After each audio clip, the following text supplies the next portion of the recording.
A great at-home tool that does not take up much space are booty bands.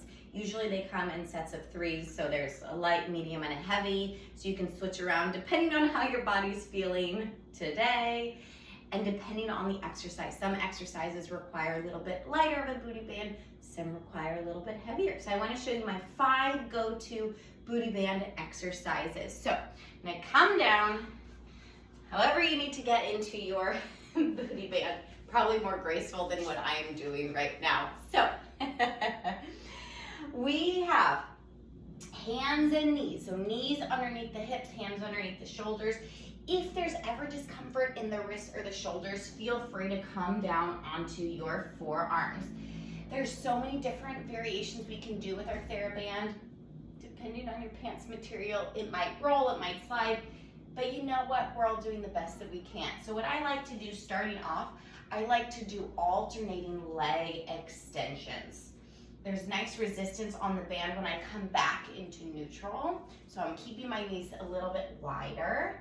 And then there's also great resistance, so it's working the back of my tush. You can alternate, you can lift and lower, you can do some pulses, you can bend the knee, you can do some fire hydrants, really whatever your heart desires. So any variation for our quadruped, which is hands and knees, seat work.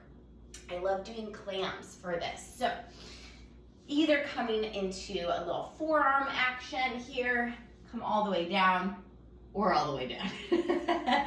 Whatever feels good. My band is a hair big, so my neutral, instead of being down because of the band, it just likes to be a little bit loose. My neutral is more in this position.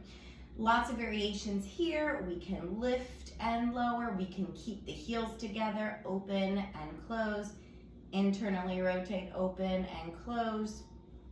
You can even extend the leg. So many great options. It's great to work the outside of the tush, which is really helpful with low back pain. So if we have strong glutes, it helps lessen that back pain that is happening, especially with all the changes that happen during pregnancy, as well as postpartum.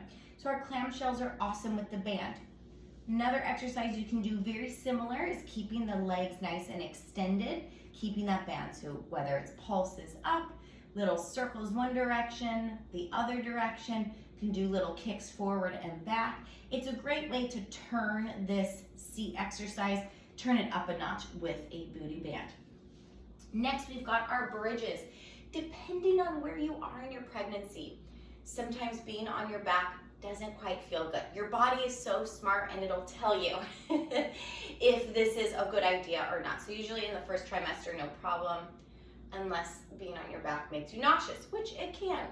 So your body will tell you, as long as you feel comfortable being on your back, bridges with the band are so important. So keeping your band around the thighs, keeping nice tension. You've got lots of variations that you can do. Either arms down for a nice supportive bridge or arms up to you.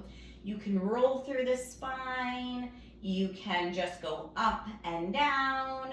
You can do little pulses out. You can lower and lift the tush halfway. If you're feeling great and you need a little more kind of focus on the strength and stability of the pelvis, we can either extend a leg, that's one option. You can bring the knee to tabletop. We've got lots of options, which is really helpful. Just make sure that being on your back feels okay, because otherwise, don't do the exercise. Your body is smart and will tell you. Okay, finally, we're gonna make our way to standing. We've got our lateral walk. So you keep nice tension on the band, hips back, chest forward, and you just walk the length of your mat. You just go side to side. Again, we're working the side of our tush there, which is really helpful in helping with that low back